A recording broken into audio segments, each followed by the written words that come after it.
विखे पाटील त्यांना भेटायला गेलेले आहे. सरकारचे प्रमुख म्हणून तुमचं काय म्हणणं आहे? बघा, सरकार या प्रश्नावर नेहमीच सकारात्मक आहे. सरकारने वारंवार निर्णय घेतलाय. प्रत्येक वेळी जेव्हा अडचण आली त्यावेळी सरकारने निर्णय घेतलेला आहे.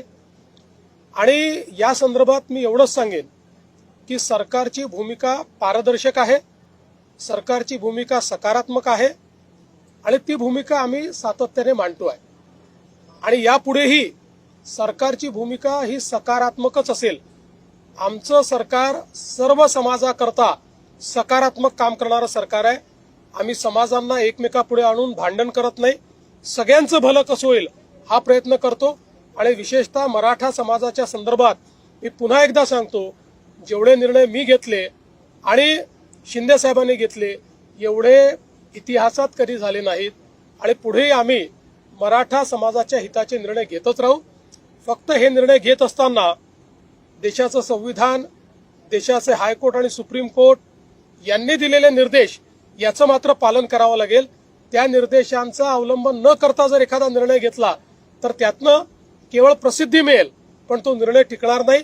त्यामुळे संविधान आणि न्यायालयाचे निर्णय यांच्या कसोटीवर जे ज्या निर्णय आम्हाला घेता येतील त्याच्या कसोटीवर खरे ठरणारे जे जे निर्णय असतील ते सगळे निर्णय आम्ही घेऊ. रंगेचं आंदोलन सुरू झालं की ओबीसी समाजामध्ये एक भीतीचं वातावरण असतं, तुम्ही त्यांना काय आश्वासन? मी असं स्पष्टपणे सांगतो, एका समाजाचं काढून दुसऱ्या समाजाला द्यायचं अशा प्रकारचं या सरकारने कधीही केलं नाही, आम्ही करणार नाही.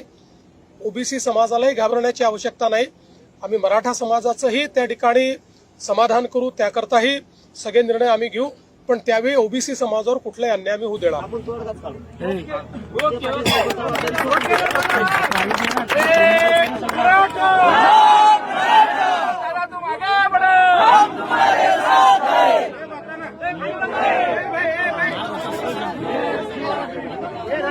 लड़ेंगे जीतेंगे, लड़ेंगे जीतेंगे, हम सब चलेंगे.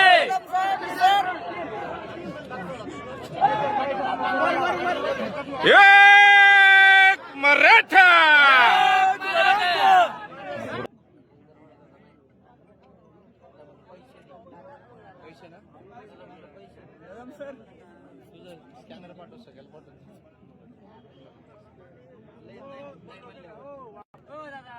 हो, थोडं बसा ना राव खाली. मोबाईल हिट झाले, सगळं लाईव्ह बंद होईल. वालतोरे साहेब, जय शिवराय.